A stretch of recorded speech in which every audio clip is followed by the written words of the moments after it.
Hello everyone, welcome to the What If Anime YouTube channel. Today, we are diving into an exciting new story that will take your imagination to the next level. Let's get started. What if Naruto was fairy tale's god of war, the Kratos power?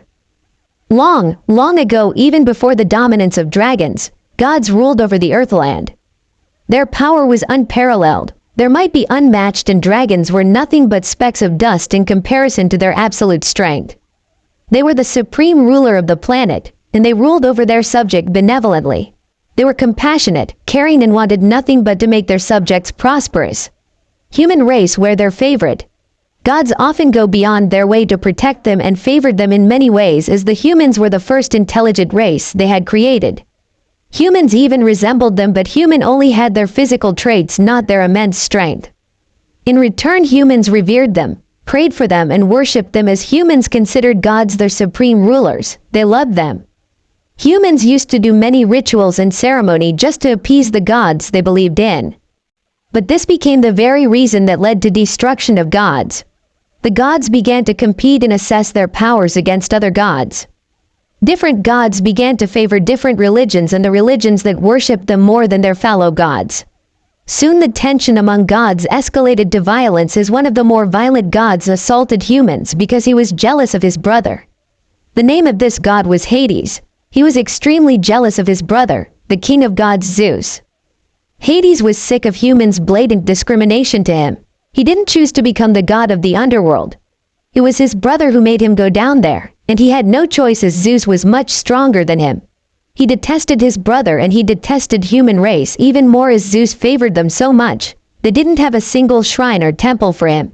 They never prayed to him or worshipped him. Instead, they cursed him like some kind of plague. And one day all the pent hatred exploded when ignorant humans crossed the line and began to pray to other gods to eliminate him. He was furious by their foolishness, and he knew other gullible gods might even consider exterminating him if he didn't take necessary precautions. After a while, he stopped visiting the court of gods and stopped answering to Zeus. He even let the creatures of underworld to roam free on the earthland and wreak havoc all over the place. He gave dragons the power to harness natural energy surrounding the earthland. It didn't help much, as dragons were still pale in comparison to a god might, but it was a start, as whole court of god went into chaos. They began to accuse each other for treachery for giving dragons the secret of their powers. It led to many internal conflicts, and due to that, gods weren't able to answer the prayers of their worshippers. After a while, humans stopped praying to the gods. Humans felt conflicted as their beliefs wavered. They thought gods had deserted them, and due to a period of chaos, humans began to wage war against each other. To start, they waged war purely on the base of speculations and rumors. People with different beliefs and religions started to blame each other for enraging the gods. Different religions demanded others to disappear and stop praying, as they thought their gods would return if others would disappear. This led to a greater tension, as many occults began to appear all over the globe. They began to do inhuman rituals and ceremony that even shook gods to their core. But it wasn't enough. The final nail in the coffin that made absolute chaos to fall all over the world was sudden assault of dragons. The dragons began to attack humanity and treated them as a food. It was butchery, as human couldn't possibly defend themselves against such a mighty foe. But tension among the gods was the true reason of escalation of the whole situation, as they didn't want to fight for people of religion that didn't worship them or revered them more than their fellow gods. Zeus calmly watched as a reign of chaos ensured. He felt sick to his core when he saw his fellow brethren fighting among themselves, but he mostly came to detest the very race he loved most. He began to hate humans for the atrocities they committed against all life forms, and because they were the true reason behind all bad blood among gods.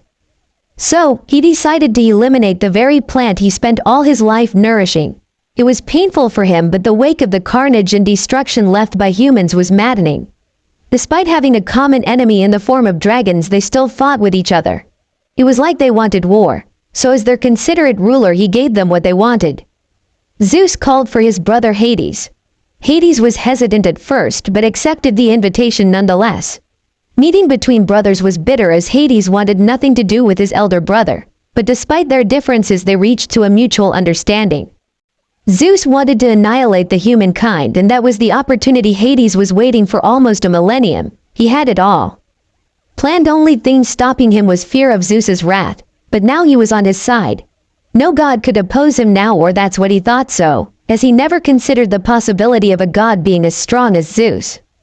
That was a grave mistake on his part, but no one could actually blame him as Zeus's strength remained unchallenged till then. Heeding his brother's request, he set his plan in motion to eliminate the pitiful human race once and for all. He unleashed the very epitome of monstrosity on planet in the form of his most twisted creation, the Kraken. Kraken was a ridiculously colossal monster. He was the worst nightmare of humans, animals, beasts, dragons, and even the gods, as even they weren't able to slay the mammoth of a beast Kraken was. It almost exterminated every living thing from existence, but one branch of humans stood against them.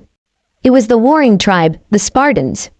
They worshipped the god of war, Kratos, the demigod son of Zeus. He killed Kratos, son of Pallas and Styx, to take his place. He earned his title when he gallantly fought against Kratos, his parents, brothers and sisters all at once. Even with the disadvantage of 1 vs 7, he prevailed over them and killed all of them except Athena, the youngest daughter of Pallas and Styx. He said that it was beneath him to slay a weakling like her with his mighty blade. Athena was furious but remained silent as her powers weren't anywhere near Kratos, though she swore to avenge her family. She rose in power and earned the title of Goddess of War. She challenged Kratos again but lost badly. Her powers were still no match for Kratos, but Kratos still spared her life and humiliated her in front of the court of gods. After her defeat, Athena faded into the background, disappointed with herself. She thought Kratos didn't acknowledge her, but it wasn't true. He didn't kill her one simple reason: she was innocent. She didn't know that her parents and siblings were conspiring against Zeus, his bastard father. He didn't like Zeus, but he loved the world Zeus had created, so he decided to crush the problem before it could raise its head. Due to his cruelty and power, Kratos became the very epitome of power among God. But despite being the god of war, he never involved in trivial wars till he got provoked first. And many gods admired this particular trait of his and revered him as the ideal and perfect image of a true warrior. The Spartans also worshipped and revered Kratos because of these true warrior-like quality. They believed that an ideal warrior should be just like him. They followed his footsteps and never started wars, unlike many warring tribes, unless provoked first, as they believed a true warrior never seeks war, but he also never backed down when challenged. Because of their gallantry, Spartans were revered as the most powerful human warriors. They even conquered dragons just trained. Their leaders were known as titans among the humankind. They were blessed by Kratos himself. For a while, Spartans sat back and watched all the chaos and destruction descending upon the island, as they believed that the gods would intervene, but after sitting ducks for almost a year, their patience wore thin, and they decided to take problems in their own hands. They waged war against invading army of Hades and gallantly fought against Kraken, but they were overwhelmed by the insurmountable creature's might. They fell short when Hades himself decided to butcher humankind. Even knowing that they wouldn't be able to win, Spartan warriors still fought head-on by the name of their god Kratos. Kratos from above saw all the disarray, chaos, confusion, anarchy and disorder surrounding the living world. He also saw humans were fighting gallantly for their beliefs and precious ones. He was very impressed and pleased with humans' loyalty, devotion and love for their kind. As a warrior, he felt compelled to help humans for their bravery, so he went to Zeus and requested him to dispatch an army in the human world, but much to his bafflement, his king didn't want for anything with humans. Zeus ordered him to not meddle with humans anymore. Humans were unworthy lowly beings, Zeus told Kratos, but Kratos thought otherwise, as in his eyes human possessed vast potential and they could be very loyal and gallant when given a chance. So, he discarded his father's order and went in human worlds to assist humans. He alone was able to turn the tides of war in humankind's favor when he sealed off Kraken in the depths of hell and made Hades to scramble away with his tail between his legs. This made Zeus furious with his demigod son, and he exiled Kratos from heaven and issued an assassination order on him. It was most humiliating thing that ever happened to Kratos. Never in his life had he felt so enraged. But he kept salient for a while and avoided conflict, as he didn't want to involve in needless battle, and he never found heaven as comforting as human world anyway. Kratos mostly liked to stay alone until one gorgeous empress challenged him to a duel. She was the Empress of Amazon tribe, a tribe of warrior women who challenged men to duel and married to them if men managed to defeat them.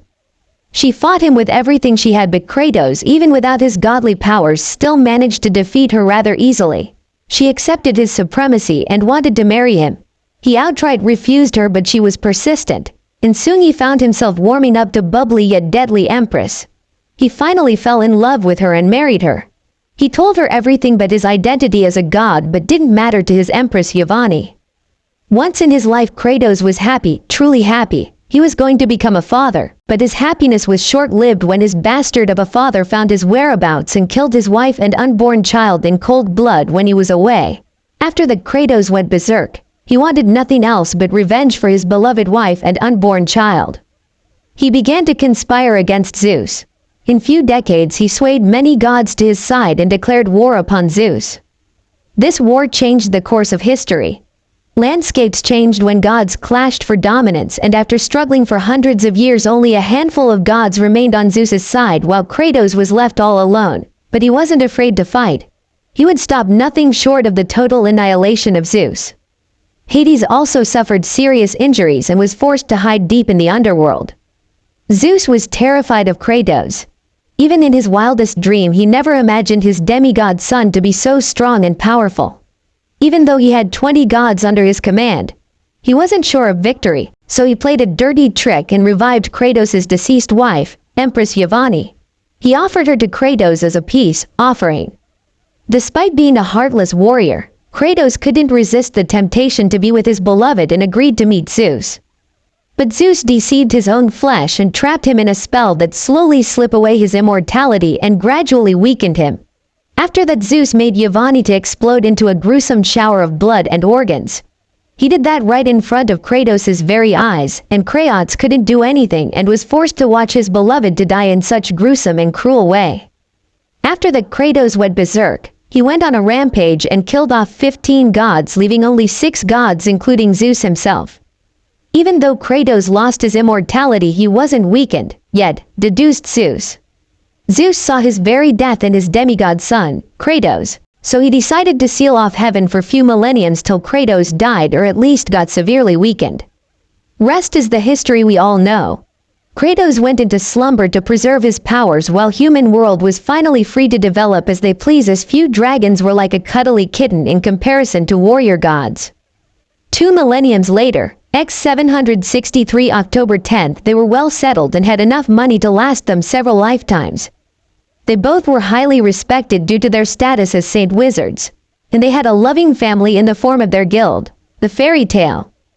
Naruto one day would also join the Fairy Tale, the guild which took them in when their parents died and made them the person they were today. Everything was right until now.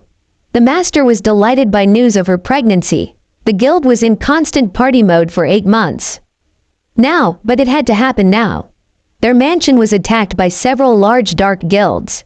Even the top dark guild, Atatsuki, was attacking them, which led to their current predicament as they both were forced to hide inside some creepy, suspicious-looking cave. And all the stress said Kushina in premature labor pain as her water broke. "Yes, darling, you can do it. I can see our baby's head," Minato said gleefully despite being badly wounded, though Kushina snorted with rage and somehow managed to land a kick on his face. "Shut, you bastard. When this gets over, I am going to kick your ass for putting through this. I will cut off your damn penis and shove it in your ass and make you eat your own damn balls that produced that super-powered semen, and then I will see who had the last laugh," Kushina threatened, making Minato cringe in fright. "Maybe it's your last day there, buddy," Minato thought while solemnly patting his super sword as if he was saying goodbye to it. Minato again went down between her legs and used some spell to soothe her pain and clean all the blood. After a while she finally managed to push the rest of baby Naruto's little body out. "Ah!" she screamed last time, and pushed the rest of baby Naruto out of her womb. "Minato, if you dare to see his face before me, I will seriously follow through with my earlier threat," she warned him manically while panting like crazy. "I know, my hot-blooded queen. I am cleaning him without opening my eyes. Just wait a minute," Minato whispered soothingly as he used a spell to clean baby Naruto, and magically summoned a blanket to cover the infant baby. "Here you go, my brave queen. he whispered while placing a light kiss on her forehead, and placed baby Naruto beside her. Kushina stared at Naruto's cute for a long time before embracing him gently, like only a mother could do. It actually surprised Minato a little as he never knew that his hot-blooded wife could be so affectionate and gentle with a newborn baby. "Minato, why didn't he cry?" Kushina suddenly questioned, making Minato's eyes to widen in realization as he frantically began to check. For a heartbeat while Kushina held her breath in anticipation, her eyes got teary as dread settled in her pit, though she relaxed a little when Minato smiled in relief and handed back Naruto to her. "He is healthy as a horse, but I am still surprised that he didn't cry. That's certainly unusual," Minato mumbled, though soon he felt a sudden feeling dread, and he mechanically moved his head to see Kushina glaring at him manically. "You dared to call my precious handsome son a horse?" Kushina screamed with murder in her viol, frantically looked around as his brilliant brain tried to come up with a believable excuse to defuse the situation, as he didn't want to be on receiving end of an overprotective mother's wrath, especially if the mother was Kushina. "Kushina, I meant in a good way. I think he is even prettier than a unicorn," he drawled smoothly as he hid his fear behind a mask of coolness while inside his trembling like a leaf in a hurricane. "You're absolutely right. My baby is even cuter than unicorns," she exclaimed jollily while Minato patted himself for using Kushina's love for the unicorn in his favor. "But why didn't he cry?" Minato questioned to himself. "Because he our baby baka, and it seems he has inherited my awesome genes. He didn't cry because he is a brave strong boy, not a pansy like his girlish father," Kushina teased Minato. Minato pouted, but after a few seconds smiled and kissed Kushina softly on lips, making her blush prettily. "Damn you, Minato. Making you blush like a love-struck teenage girl," she cursed Minato, but her expression softens when she saw her lovable, definitely pansy, husband crying as he caressed baby Naruto's chubby face in fascination. "Minato, you're such a pansy. Crying in front of your little boy like this won't earn you much respect," she chided, though inside she was elated that she was able to give Minato a family. She knew he always wanted to have kids, but due to her condition she wasn't able to give him this happiness, so maybe she would spare Junior Minato this time. "I am not crying," Minato exclaimed while wiping his tears of joy. "Come here, you big baby," Kushin mumbled kindly and caressed his cheeks affectionately. "Kushina, thank you. Thank you so much," he cried in joy, and took his wife and newborn son in a tight embrace. "Let's wait in this cave till reinforcement arrives." Minato started to say something but was cut off when baby Naruto suddenly began to glow. "What's happening to my baby, Minato?" Kushina questioned frantically. "Oh shit. His spirit is responding to the spirit of nature and bonding with the natural energy flow to form magic, but he has too much magical energy. It is almost comparable to an A- class mage, but his body is still too weak to compress so much magical energy, so it is releasing that excess amount of energy his undeveloped body can't handle," Minato explained as sweat dripped from his forehead.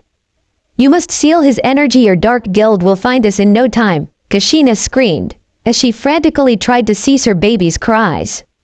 "Kushina, if I did that, Naruto will die from energy overload. His body hasn't adjusted with the spirit of nature, yet not completely. Kushina, you." He wanted to tell her to run away with Naruto, but a large explosion shook the cave. Well, if isn't Minato Namikaze and Kushina Namikaze and their little brat. "Wow, I amazed that little shit is releasing so much energy that it put many of my best men at shame. Oh, after killing you both I will make him my personal weapon and train him in the art of killing," said Uchiha Madara, a menace grin gracing and propounding his already dark features. He appeared to be the very personification of sin as he leered at baby Naruto, his eyes gleaming at the prospect of making his most hated enemy's babies his very own weapon of destruction.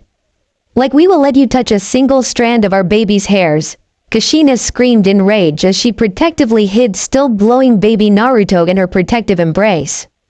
"Like, you can stop me, you stupid Ona. Men, move forward and bring me their heads." Madara ordered his men, and just like that over 1,000 dark mages launched a full-blown assault on a single man, his vulnerable wife and infant baby, but Minato wasn't any man. Kushina may be right about him being a pansy, but he wasn't a coward, so he fought till the end, Meanwhile, Kushina recovered some of her lost strength and joined the fray while some of her clones stood guard in front of little Naruto. After constantly battling for 4 hours, Curse You Minato Namikaze, screamed a heavily wounded Madara as he watched his worst enemy in fascination. Fear and envy as Minato tore through his main allied men like they were nothing. He couldn't believe that Minato Namikaze, the man who preserved life more than anything else, was cutting his men without any hesitation or remorse whatsoever. You called me a monster, but you are the real monster here, Madara screamed in rage as he parried another spell of Blonde Man. No, what he was fighting wasn't man, no. At this moment Minato was the very reincarnation of the devil himself. Yes Madara, you're right. I am a monster, and you're the one who had awakened this monster. Yelled back Minato as he tried to push past Madara's defenses, though he flattered a bit when one of the Madara's allied, Ulquiorra, intercepted his charge and managed to stab him in the thigh with a Grin Javelin of Light. Minato quickly showed a football-sized Rasengan on his face, making his to blow up in a gruesome shower of blood, and managed to contain the blast as well. But that little opening was the opportunity Madara had been waiting for. Die, Amaterasu, he exclaimed, and Minato had no chance to dodge the incoming black flames as Madara released the jet of the black flames right front of Minato's face.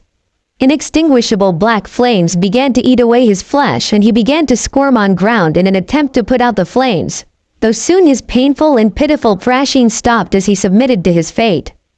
Ha ha ha, I win Namikaze, Madara declared, and began to laugh maniacally. No, Minato, cried Kushina when she saw her husband falling from the hands of her worst enemy, and she wasn't able to do anything. Her strength was drained away from her opponent the very moment when she turned around to see her dying husband. Airspace. Magic dispersion formula, yelled an old man as he finally caught red-handed in his airspace, and dispersed her remaining magical energy in the air, though he wasn't able to fully drain her power as her clone intervened in time and killed off the old bastard. Halt your attacks. I will take care of her, Madara ordered. Kushina, he said gleefully as he addressed Kushina, who was still mourning her husband's death. Though Kushina remained rooted to her place, she was frozen. She couldn't move a muscle. She couldn't believe that her best friend, her lover, her partner, her husband, her pansy blonde idiot was dead. Don't worry Kushina, even though Minato is dead, I am not going to kill you and your little son. I will make you both mine, ha ha ha. Madara laughed zealously as he eyed Kushina's almost nude form lecherously. She was almost naked. Her torn clothes were barely covering her modesty while tears streamed down from her beautiful violet orbs.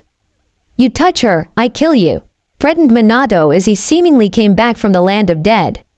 Minato Koi, Kushina cried in joy as she bolted toward him, and all of them were too stunned to stop her as she embraced her husband with all her might. Minato returned the embrace and whispered soothing words in her ears. What are you doing, fools? Attack them, ordered Madara, still shaken by the re-emergence of his supposedly dead foe. Kushina, my love, calm down. You have to protect our baby, I am already done for, he said in a hoarse voice. All the remaining dark mages began to fire spell after spell, but an invisible barrier blocked all their attacks and provided the couple more time to say goodbye. What are you talking about? You can't leave me alone. Without you I am nothing, I can't live without you, so you must survive, she said with a heavy heart as she looked up to see his face, but she flinched when she saw a mess of burned flesh instead of his handsome face, though Minato's deep-sea blue eyes comforted her a little. I am already dead Kushina, and you know it, Minato said solemnly, and placed a tender kiss on her lips. Kushina kissed him back with all the love had for him as she knew what did. He used the forbidden spell, Shinigami death spell. But, she cried onto him as he tenderly caressed her cheeks one last time. Kushina, doesn't act like this. You have a responsibility. You have to protect our baby Naruto at all cost or I won't forgive you, Minato warned, and tenderly ran his hand through her beautiful silky hair and stroked her scalp. I will take Madara with me, but you stay strong and protect our baby.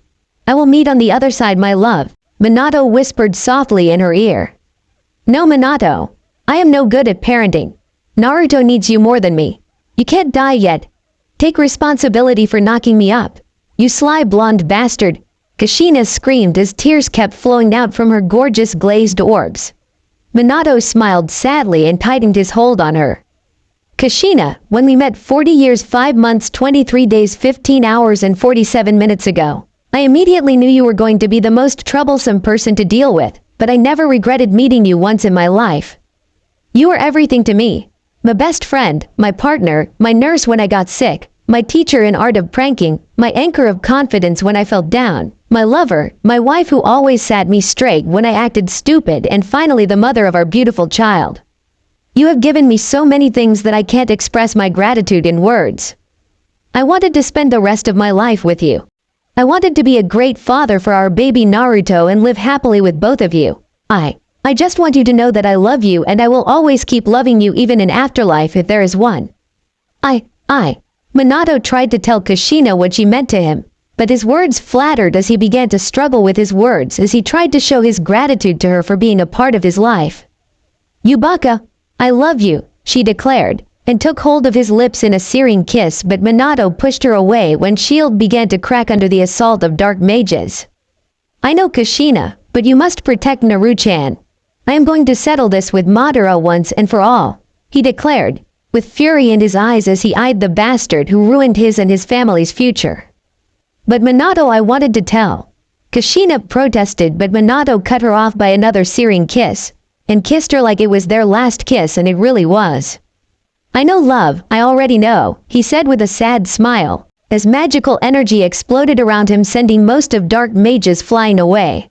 As soon as ground cleared, he bolted toward Madara and appeared in front of him with a mind-boggling display of speed. Goodbye my love, Minato managed to hear a Kushina's almost mute whisper, and smiled lightly as he quickly took hold of Madara.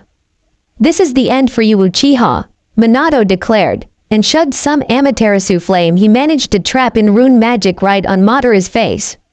Madara's face got badly burned and he felt some kind of pull on his abdomen area. Curse you Namikaze. Madara cursed him when he saw an imposing figure of Shinigami behind Minato, and whimpered in pain when he felt his very soul being ripped off from his body. Shinigami death spell, hollered Minato. Izanagi barely managed to whisper Madara as his left eye glowed red, and he began to fade away from Minato's grasp. He appeared a few meters away while panting like crazy. You managed to avoid death Uchiha, but even Izanagi can't bring back you the 2/3 part of your soul you lost to the Shinigami, and those burns from Amaterasu flame won't disappear, ever. You'll never be the same man, Minato managed to utter before finally submitting to death. Your husband was a good boy.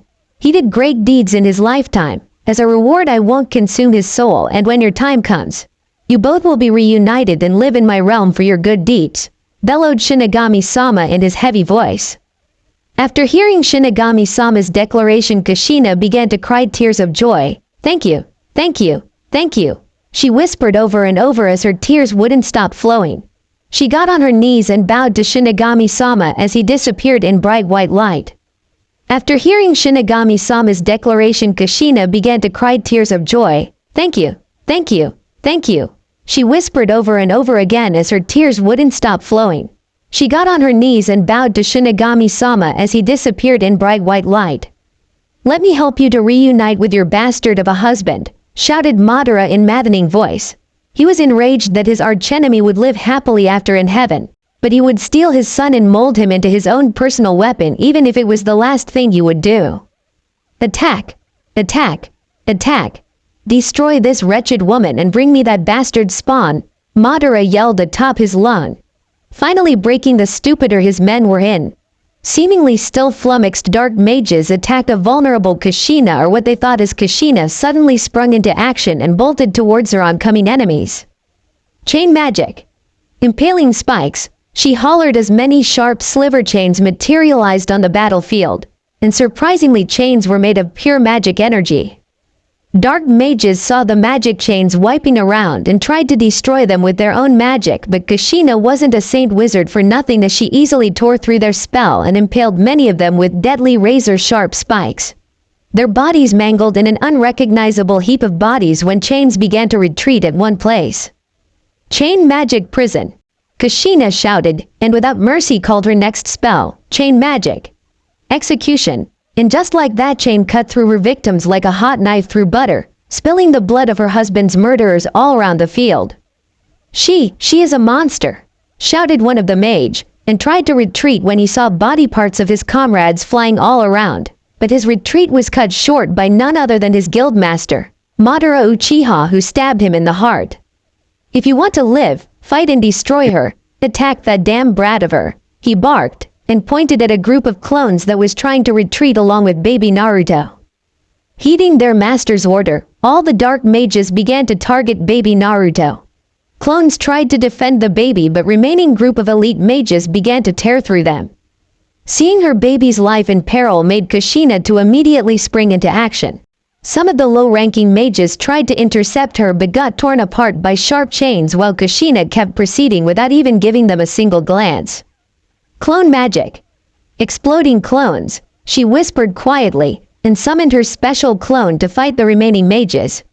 Dark mages tried to attack them and got blown to bits when clones suddenly exploded on their faces with a deafening sound of "Boom! Get that bitch! She dared to mock my art!" shouted a male member of Akatsuki. He had his blonde hair tied up in a ponytail. He was one of the most elite members of his guild, Deidara. He was an expert of explosion magic, and he didn't like the people who tried to copy or mock his art. "Eat this, you whore! Explosion magic! Invisible missile!" Deidara shouted. Kushina heard the faint sound of something approaching but didn't see anything. She decided to trust her guts and quickly wrapped herself in her chains, making a makeshift armor of pure magic. Her instincts were proven right when suddenly something invisible collided with her and a huge explosion rocked the place. Boom! Eat that bitch! How do you like it? Oh, you can't tell because you are dead. Hee hee hee. Deidara began to laugh hysterically when he saw no sign of Kushina, but his happiness was short-lived as sliver chains surrounded him from all sides. Chains had a small ball of pure spinning magic on their tips. Annihilation net. Barrage of 100 Rasengan. Kushina bellowed from her underground hiding place. Poor Deidara tried to shield himself by calling out his enormous magic energy but had no chance as he was literally torn apart by a rally of Rasengan. Kushina showed no empathy to her opponent as she continued to advance toward her baby. Soon she managed to get hold of her son as her last clone died, while Shielduokli buried Naruto's little head in her bosoms, but it proved a fatal mistake as that was the very opportunity Sasori was awaiting to capitalize on as he sent his favorite puppet Haruko to attack the vulnerable backside of the red-headed Saint Wizard. Kushina sensed him coming but paid no attention and summoned her chains to protect her, though she soon realized her mistake when she sensed Madara right behind her. It was a distraction, she realized as she saw her husband's murderer drawing his cursed scarlet sword, the blade of Totsuka.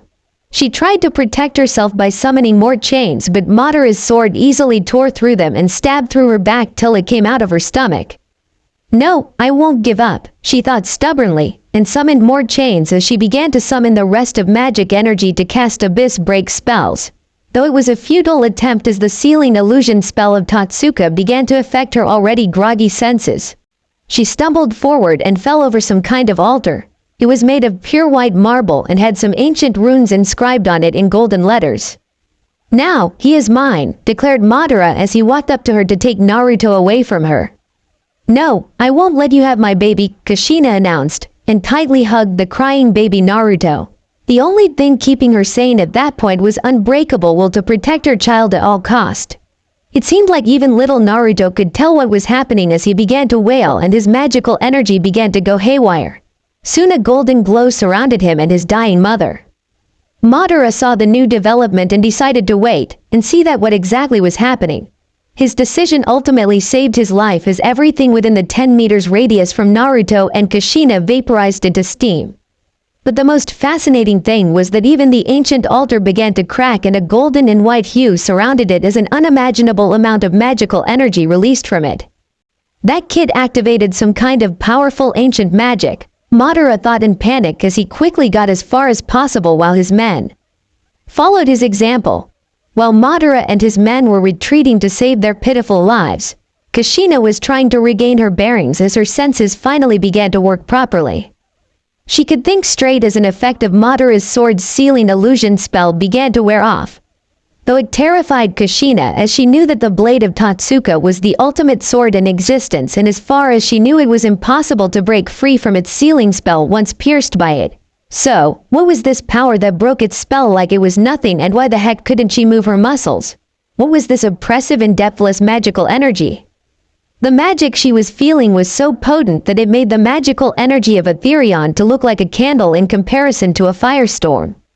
Sensing that the overwhelming energy was in fact still rising, she tried to move her baby away, but it proved futile as despite her best effort she couldn't move a single muscle. What is this monstrous power? What kind of horrendous monster we have unleashed on Earthland? This thing was sealed off by some super powerful ancient rune magic. If I use Minato's time-space formula, it might repair and hold back whatever is inside, she thought, and began to frantically look around for the person responsible for unleashing this colossal monster of the apocalypse. Though her eyes widened when she realized that it was her infant son who had broken the sealing spell, and monstrous energy was shrouding Naruto and her like a divine form of protective armor. Now that she looked around closely, she realized that everything around them was getting torn apart by the monstrous energy except them. Naruto seemed calm and elated for some reason, as if he was feeling secure under the blanket of petrifying power. Seeing that her baby was comfortable and seemed rather delighted under the protective shroud of immense magical power, she also decided to trust Naruto's instinct and stayed rooted to her place. Not that she could move anyway, but she wouldn't ever admit that, never. White marbled slab began to crack as Naruto's magical energy began to call out the sealed power. Naruto's energy kept increasing along with mysterious energy, though the difference between their magnitudes was equal to the distance between sun and earth. But the way golden bluish energy was protecting Naruto was astonishing. It was like that they had some kind of deep connection. Kushina was baffled by the strange phenomena, though the pain of her wounds was making it harder for her to concentrate. She was still bleeding profoundly from the wound she received from Tatsuka. Swords stabbed through her vitals, and despite her best efforts she couldn't heal a wound inflicted by the blade of Tatsuka. Soon powerful thunderbolts descended upon the altar to completely break the runes binding the creature inside. Though, instead of any monster, a huge-ass golden sword floated out from broken altar. An ominous salience fell over the place before whole sky was lit up with thousands of thunderbolts. Clouds began to gather and rotate to form a mighty storm as white light descended through them to fall upon the epicenter, which happened to be the altar over which Naruto and Kushina were sprawled over. Kaboom! A humongous explosion rocked the whole place when white heavenly light came in contact with golden sword. The explosion was so big that it rocked the whole Fiora or even more. Everything within the 10 miles radius was blown into bits when immense golden energy exploded outwards, though Madara managed to save himself and his remaining men by using his ocular space-time magic. Crater made by the explosion was at least 200 meters deep, but surprisingly Naruto and Kushina were completely unharmed. There wasn't even a single scratch on baby Naruto. Though, same wasn't true for Kushina. She was dying and she knew it. She couldn't keep her promise, and now her baby would at the mercy of Madara or whatever monster they had unleashed upon the world. She was losing lots of blood along with her consciousness, though Naruto's infectious giggles gained her attention. She also turned around to stare at the source of Naruto's apparent entertainment. She got startled when she saw a big muscular man standing just a meter away from them. He was very tall, around 6 feet 5 inches. He was as muscular as a man could be. His muscles were running in ripples over his body as if they were carved by an artisan. Even the countless scars running all over his body seemed to complement the muscular and definitely hot man. Man was bald, but he still seemed to pull it off rather nicely. He also had a goatee along with numerous red golden tattoos running all over his muscular frame. And as she says, nothing goes better than rippling muscles and badass tattoos. Bald muscular man was also staring at them with equal fascination. His intense deep blue eyes were roaming over them as if he had seen a ghost. His grip tightened when he stared at Kushina's battered form, though he didn't. Why the hell he feel connected with the damn brat she was clutching as if her life depended on it. Yavani? Questioned the newly awakened god of war, Kratos almost in a wistful voice when he saw Kushina.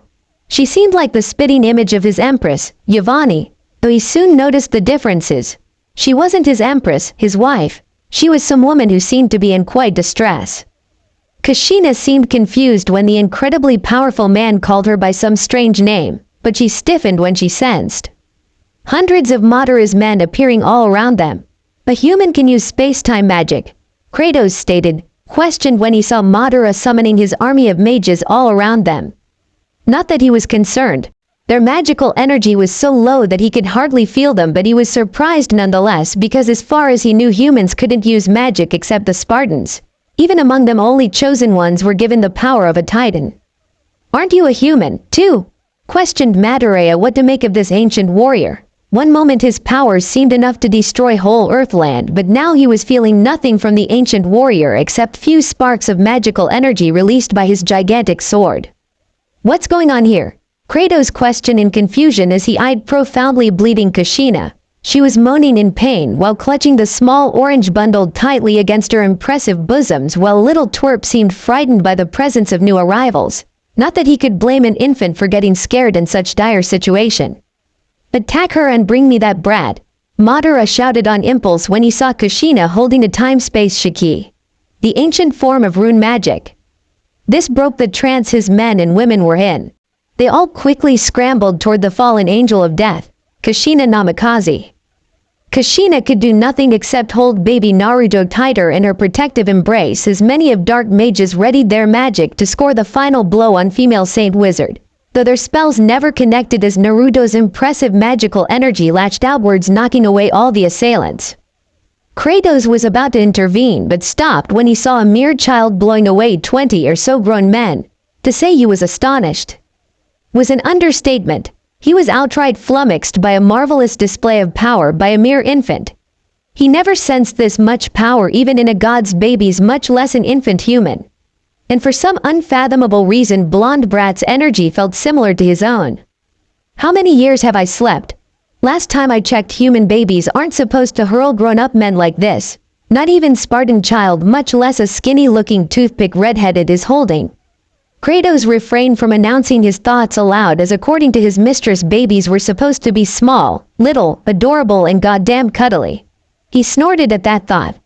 His child would have been born muscular if his bastard of a father Zeus hadn't killed him along with his mistress. Kratos shook his head to clear the painful memories. It wasn't the time to mourn over the past. He had to assess his power and got to know in what century or millennium he was in, though the sounds of red-headed moans attracted his attention. "Please, please save my baby," Kushina weakly mumbled, sending shock throughout Kratos' body. She seemed very personification of his past most painful memory when Zeus killed his mistress Yvonne second time right in front of his very eyes. That time he wasn't able to protect her, but now he would be damned if let something happen to this woman and her innocent child. HMPF. There is no one saving you today. Bitch, men attack. That brat's shield is getting weaker. Madara ordered his men while panting like crazy. He had pushed his weakened body well beyond its limit already, and he would be damned if let his archenemy's brat to escape from his clutches.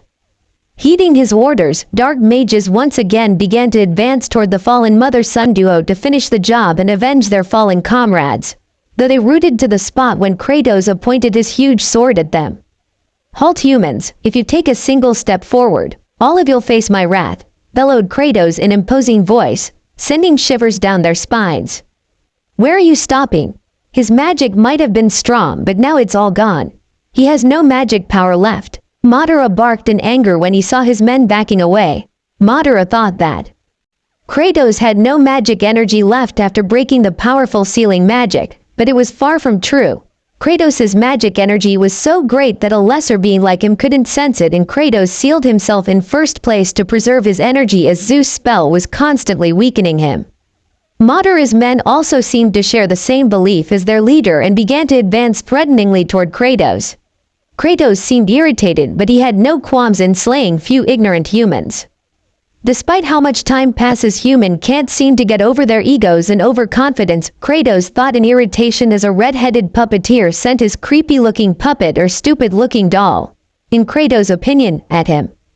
Kratos' sword was craving for blood, not wood, so Kratos simply blasted the piece of trash wood by flicking his wrist. He saw some of stupid-looking men trying to use some kind of collaboration magic and failing at it miserably. So, he simply swung his sword at them. effectively cutting those two while other men screamed vengeance upon the death of their comrade. Kratos enjoyed little excitement after 1,000 years of sleep. Even though these humans were weakling, they were the perfect food for his companion.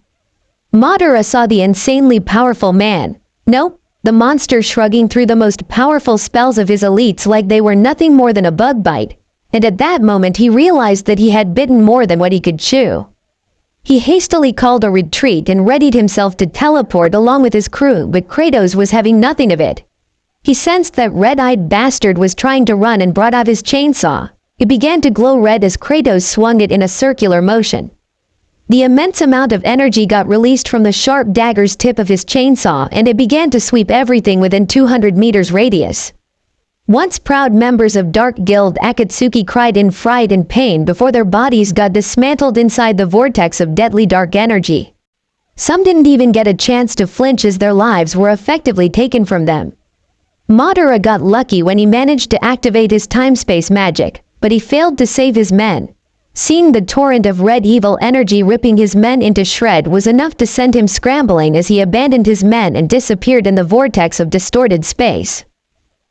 So weak and pitiful, running away from a battle is disgraceful for a warrior, muttered Kratos as he lowered his weapon. He was standing beside Kushina and baby Naruto. Naruto was perfectly fine, though the same couldn't be said for Kushina. Kushina noted that Kratos made sure to not sweep them inside the radius of his spell or whatever gruesome method he used. Kushina was grateful to this man but was also little intimidated. Scratch that. She was utterly terrified by the chaotic power of this insanely powerful man. He just swung his chain and whoosh, all the enemies were dead and their dismantled and torn body parts were scattered all over the place while Kratos didn't have a single drop of blood on him. It was just utterly crazy even for some like her, though she had more pressing issues like dying right and making sure that Naruto reached Fairy Tail safely.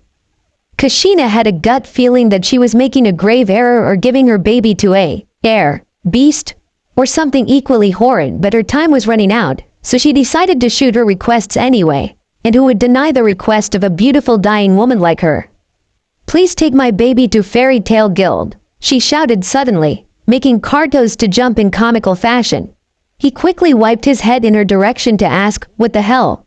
But he never got the chance as Red-Headed began to cough blood. You okay, woman? Kratos questioned smartly.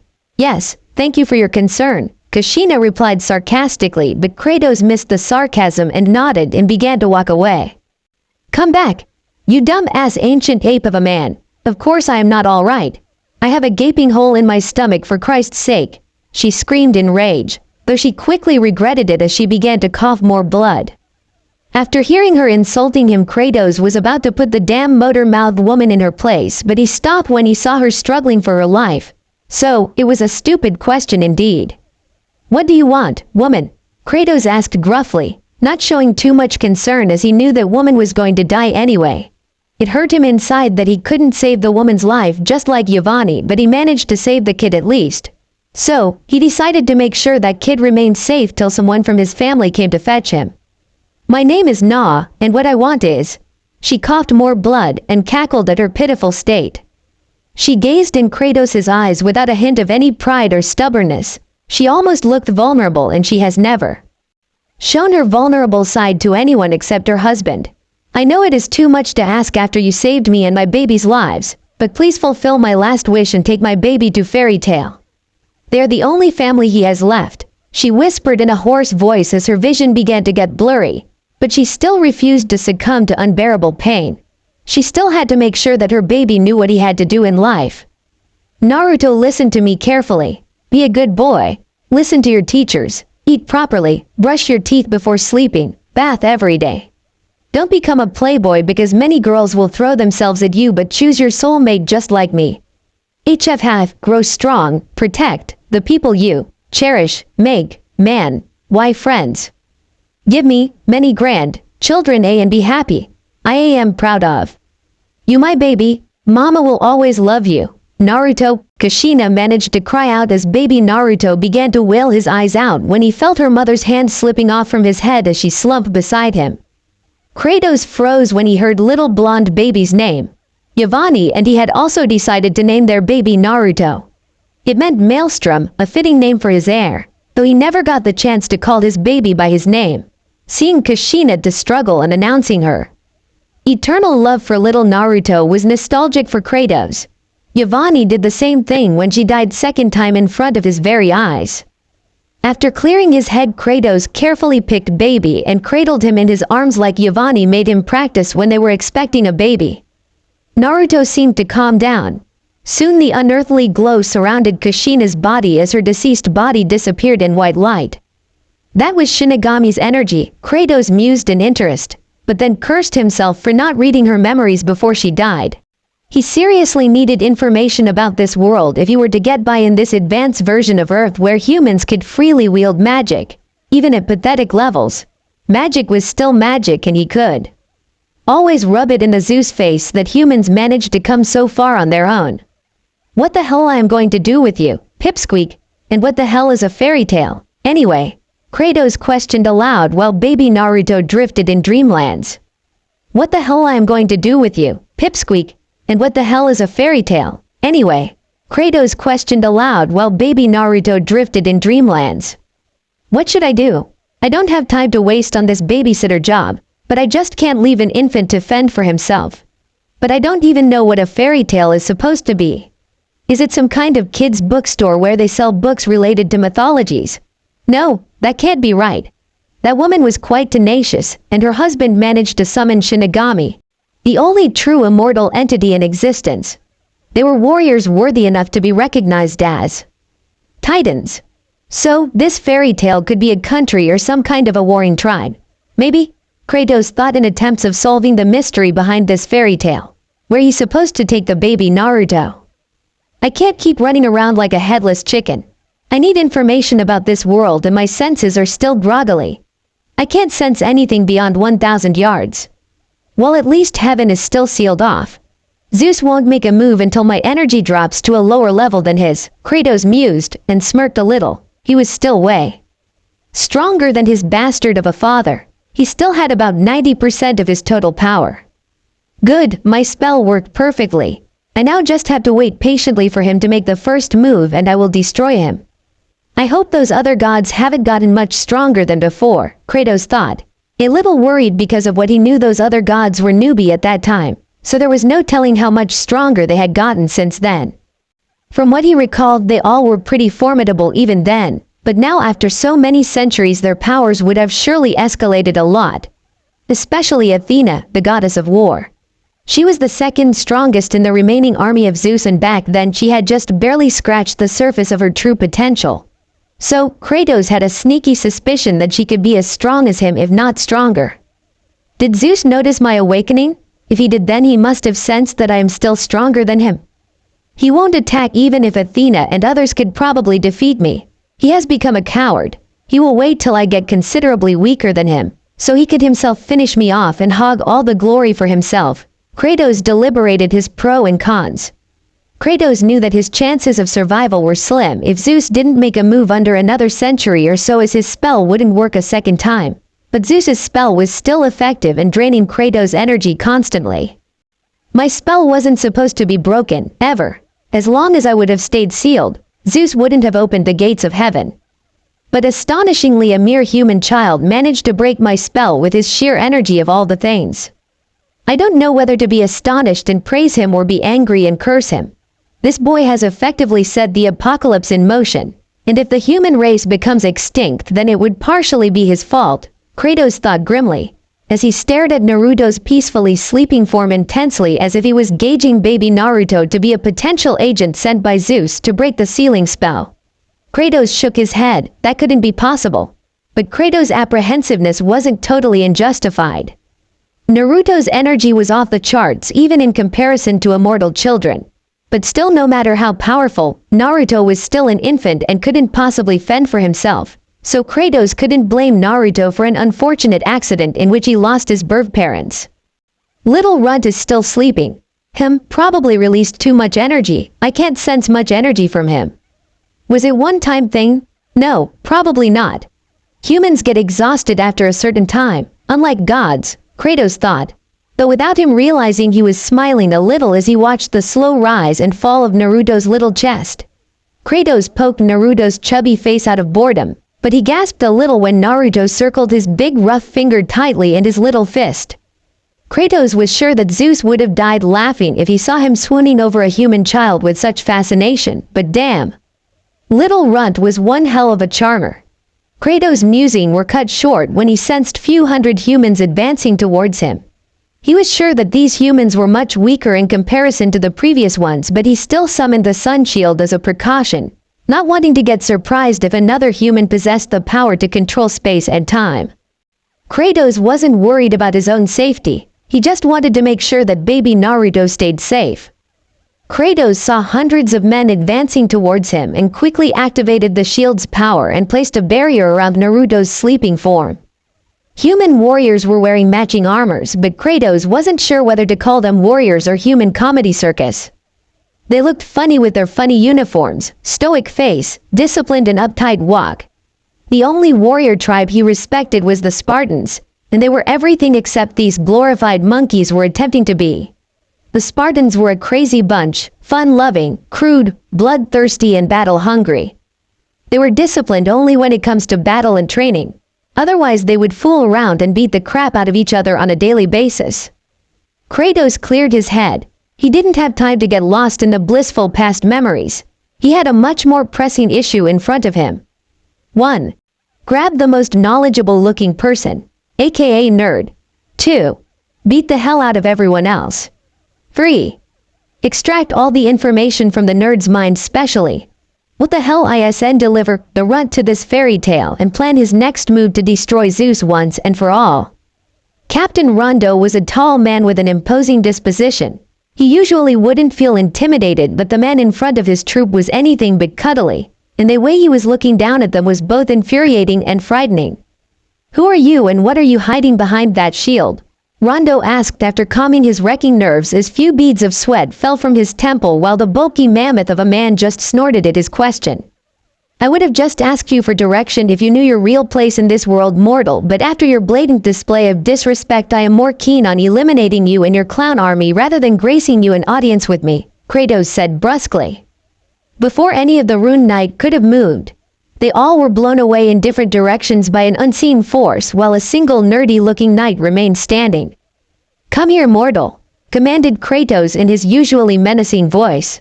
Taku squeaked and Fried jumped 3 feet in the air, but quickly followed the order without any further delay and dreadfully approached his inevitable doom, or so he thought. Kratos sneered at the cowardly and timid approach of the knight. Is this the level of human warriors even after so many centuries? Kratos was pissed off, so he decided to get done with it already. He placed his hand on top of Shivering Knight and began to read his memories. The knight fell after a few seconds while Kratos began to process all the new information. "What? 2 millenniums have passed already. I never thought that this much time has passed. This isn't good, not good at all. I have no idea how powerful others have become. But still no interference with human matters is a good sign. And humans have emerged as the most dominant species and all dragons are dead.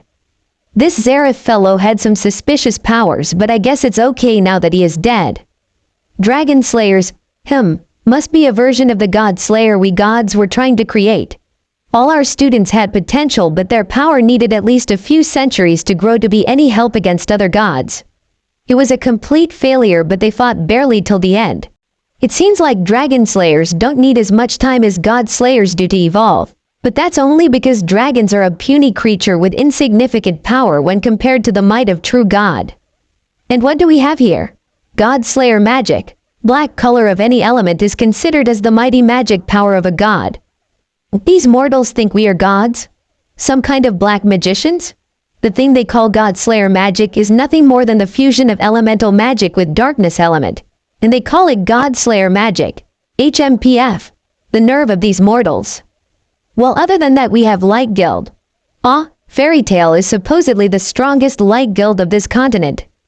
There are also these shady dark guilds, and apparently the maggots that killed the kids' parents were supposed to the strongest dark guild of this country and as well of the continent. This country has the highest number of mages compared to anywhere else in the world despite being a very small country. Magic Council rules over the magical world of this continent. There are 7 continents with their own magic councils. Kid's parents were given the title of 10 Saint Wizards. Supposedly those two were in the top 10 mages they have on this continent. No wonder they were powerful enough to even impress me. And no wonder this kid has so much potential. The kid might even become the most powerful mage since that shady Zareth guy. And from what I have seen, he has more potential than even my most trusted titans had. Wait a minute, I am getting weaker and weaker as we speak. Zeus has waited all this time, so 1 or 2 centuries won't be a problem for him. I can do nothing to stop Zeus after that, so in order to ensure Zeus' destruction and survival of the human race, I need an heir. Kratos' eyes widened a little as he realized that he had the best choice sleeping in front of him, literally. He wouldn't ever touch another woman even if the human race were to extinct, so yes, Naruto was his best bet. Kratos knew that Naruto was special and he was partially responsible for what might become of the human race in the near future, and it would be an honor for anyone to learn the magic of the god of war. But still, I promised the woman to deliver her child to this fairy tale guild, and they might even come looking for the kid too. Kratos was musing over whether to take the kid, aka Naruto Namikaze, under tutelage, and Naruto being a helpless baby also complicate things. He walked up to sleeping Naruto and picked him up. Get up, kid. I don't have time for you to take your beauty sleep. What was I thinking? I need to get rid of this little creature as soon as possible. Kratos muttered in irritation as he held baby Naruto high above his head and stared at his weeping face. Though it seemed like baby Naruto got offended by his words and decided to punish him. Kratos stared at Naruto's puffed up cheeks, teary eyes and irritated pout with a bored expression on his face, as if he was challenging baby Naruto to do his worst. Which Naruto did as he began to urinate, and unfortunately Naruto's little gun was pointing straight at the bald head of Kratos. To say the least, Kratos wasn't amused as urine dripped down from his head to face and below.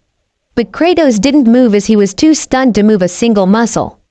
In all the existence, no one has done what this mere recently born child just did. He had left the might Kratos dumbfounded with his unpredictable attack.